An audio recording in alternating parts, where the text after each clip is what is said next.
Ya, Assalamualaikum warahmatullahi wabarakatuh. Perkenalkan, nama saya Bibina Putri Handayani dengan NIM 221010505205 dengan kelas 01 SMJK 012. Di sini saya akan mempresentasikan tugas mandiri saya pada mata kuliah Pengantar Manajemen Bisnis Bapak Eko Sudarso, STMM, Program Studi Manajemen, Fakultas Ekonomi, Universitas Pamulang. Di sini saya akan menyampaikan materi mengenai manajemen keuangan. Di sini saya akan membahas pertama, pengertian manajemen keuangan, tujuan manajemen keuangan, fungsi manajemen keuangan, tugas pokok manajemen keuangan, prinsip manajemen keuangan, aktivitas manajemen keuangan, dan yang terakhir tanggung jawab manajer keuangan. Setiap individu pasti memiliki manajemen dalam menjalankan aktivitas hidupnya. Dengan adanya manajemen, maka diharapkan semua aktivitas yang dilakukan dengan sistematis atau berurutan, maksimal sehingga mendapat hasil yang baik. Apabila seorang individu saja membutuhkan adanya manajemen untuk mengatur hidupnya, pasti sebuah organisasi atau perusahaan pun akan lebih membutuhkan adanya manajemen untuk mengatur kinerja dari anggota agar mencapai tujuan yang diinginkan dan mendapatkan hasil kerja yang baik. Suatu manajemen yang penting ialah adanya manajemen keuangan dalam suatu organisasi atau perusahaan pun. Nah, yang pertama, saya akan membahas pengertian manajemen keuangan. Menurut Liefman, mengatakan manajemen keuangan adalah usaha untuk menyediakan uang dan menggunakan uang untuk mendapatkan atau memperoleh aktiva. Dan menurut Bambang Rianto, mengatakan bahwa manajemen keuangan adalah keseluruhan aktivitas perusahaan yang dihubungkan dengan usaha atau mendapatkan dana yang diperlukan dengan biaya yang minimal dan syarat-syarat yang paling menguntungkan serta usaha untuk menggunakan dana tersebut seefisien mungkin. Yang kedua, saya membahas tentang tujuan manajemen keuangan. Tujuan manajemen keuangan adalah untuk memaksimalkan nilai perusahaan. Dengan demikian, apabila suatu saat perusahaan dijual, maka harga dapat ditetapkan setinggi mungkin. Seorang manajemen juga harus mampu menekankan arus peredaran uang agar terhindar dari tindakan yang tidak diinginkan. Namun, manajemen keuangan yang efisien memenuhi adanya tujuan dan digunakan sebagai standar dalam memberi penilaian keefisien, yaitu yang pertama, tujuan memaksimumkan kemakmuran pemegang saham dapat ditempuh dengan maksimumkan penilaian perusahaan. Yang kedua, secara konseptual, jelas sebagai pedoman dalam pengambilan keputusan yang mempertimbangkan faktor resiko. Manajemen harus mempertimbangkan kepentingan pemilik, kreditor, dan pihak lain yang berkaitan dengan perusahaan. Memaksimalkan kemakmuran pemegang saham yang lebih menekankan pada aliran kas pada laba bersih dalam pengertian akuntansi. Yang terakhir, tidak mengabaikan sosial objektif dan kewajiban sosial seperti lingkungan eksternal, keselamatan kerja, dan keamanan produk. Nah, yang untuk selanjutnya, saya akan membahas tentang fungsi manajemen keuangan.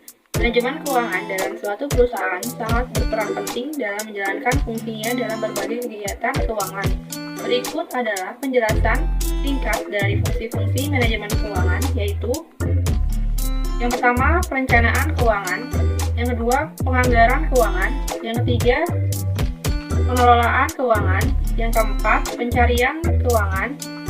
Yang kelima, penyimpanan keuangan. Yang keenam, pengendalian keuangan. Yang ketujuh, pemeriksaan keuangan. Yang selanjutnya, saya akan membahas tentang tugas pokok manajemen keuangan. Tugas pokok manajemen keuangan antara lain meliputi keputusan tentang investasi, pembiayaan, kegiatan usaha, dan pembagian dividen suatu perusahaan. Dengan demikian, tugas manajer keuangan adalah merencanakan untuk memaksimumkan nilai perusahaan. Kegiatan penting lainnya yang harus dilakukan manajer keuangan menyangkut 4 aspek, yaitu Yang pertama, yaitu dalam perencanaan dan peramalan, di mana manajer keuangan harus bekerjasama dengan para manajer lain yang ikut bertanggung jawab atas perencanaan umum perusahaan. Yang kedua, manajer keuangan harus memusatkan perhatian pada berbagai keputusan investasi dan pembiayaan, serta segala hal yang berkaitan dengannya. Yang ketiga, manajer keuangan harus bekerja sama dengan para manajer lain dari perusahaan yang agar perusahaan dapat beroperasi seefisien mungkin. Yang keempat, menyangkut penggunaan pasar keuangan dan pasar modal. Manajer keuangan menghubungkan perusahaan dengan pasar keuangan di mana dana dapat diperoleh akan surat berharga perusahaan dapat diperdagangkan. Dari 4 aspek tersebut, dapat disimpulkan bahwa tugas pokok manajer keuangan berkaitan dengan keputusan investasi dan pembiayaan. Dalam menjalankan fungsinya, tugas manajer keuangan berkaitan langsung dengan keputusan pokok perusahaan dan berpengaruh terhadap nilai perusahaan.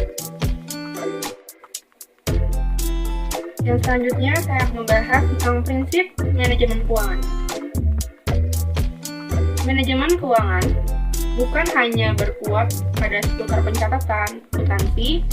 Dia merupakan bagian penting dari manajemen program dan tidak boleh dipandang sebagai suatu aktivitas sendiri yang menjadi bagian dari pekerjaan orang keuangan. Ada 7 prinsip manajemen yang harus diperhatikan. Yang pertama, konsistensi. Sistem dan kebijakan keuangan dari organisasi harus konsisten dari waktu ke waktu. Yang kedua, ada akuntabilitas.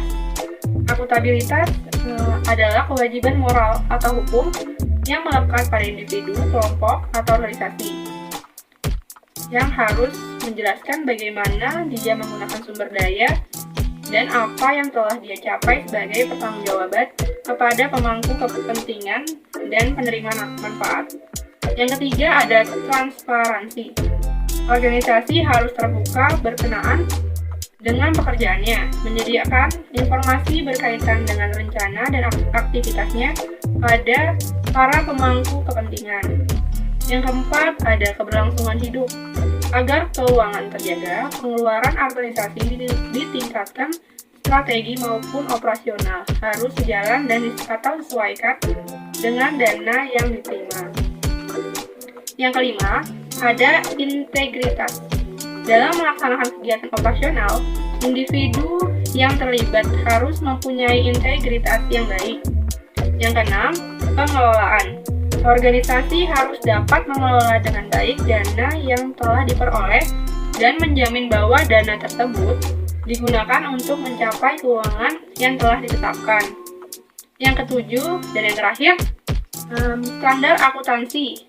Sistem akuntansi dan keuangan yang digunakan organisasi harus sesuai dengan prinsip dan standar akuntansi yang berlaku umum. Nah, yang untuk selanjutnya, saya akan membahas tentang aktivitas manajemen keuangan.